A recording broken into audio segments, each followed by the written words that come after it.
नमस्कार, माझं नाव सिद्धेश संतोष अंगेकर. मी आता नववी शिकतो. माझ्या शाळेचं नाव श्री स्वामी समर्थ माध्यमिक व उच्च माध्यमिक विद्यालय राजूर आहे. माझ्या उपकरणाचे नाव स्मार्ट स्कूल बॅग आहे. म्हणजे जे काही मुलं राहतात, मी त्यांच्यासाठी अशी बॅग बनवलेली आहे की कमी खर्चात जास्त फायदे होऊ शकतात अशी बॅग बनवलेली. आता सरकारने असा काही जार काढला आहे की आपण समजा एखादा मुलगा 40 किलोचा असेल तर त्याला 4 किलोची बॅग अशी जार काढलेला आहे.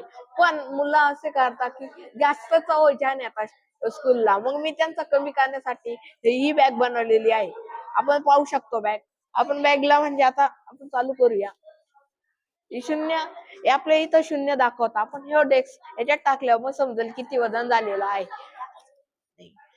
आणि समजा समजा आपण ना जास्त किलोची बॅग नेली तर आपल्याला याची समस्या जाणवते.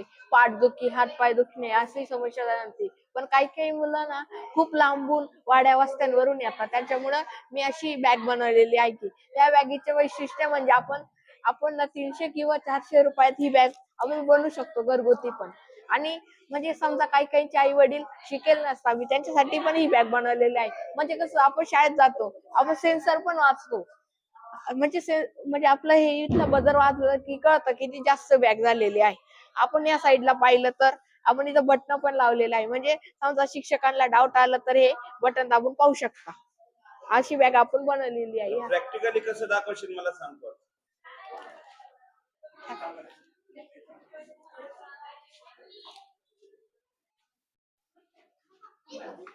शून्य आहे ना, झिरो आहे का काय? हा टाक टाक. सांग माहिती सांग मला. आता याच्यामध्ये काय होतंय? वाचते साधारणतः ते वजन किती किलो आहे हा. किंवा त्याचं हो. दप्तर किती किलो आहे ते समजतंय आपल्याला. सांग आता मला माहिती परत. मग आपण पाहिलं तर अशी बॅग आपण बनवू शकतो. माझं म्हणणं आहे सरकारला हेच की आपण अशा बॅग बनवून म्हणजे त्यांचं स्थान हलका होईल असं माझं म्हणणं आहे. हे का करून दाखवलं नाही, त्याची मदत का घेतली, त्याचं कारण काय आहे? सर माझ्या हाताचा प्रॉब्लेम आहे. दाखव काय. तुला उचलता येत नाही? नाही. अच्छा, पायाने पण? हो. म्हणजे तुझ्याकडे व्हीलचेअर आहे, हो, दिव्यांग आहे, तरी सुद्धा हा संदेश तू दिलाय मुलांसाठी. ओके, धन्यवाद.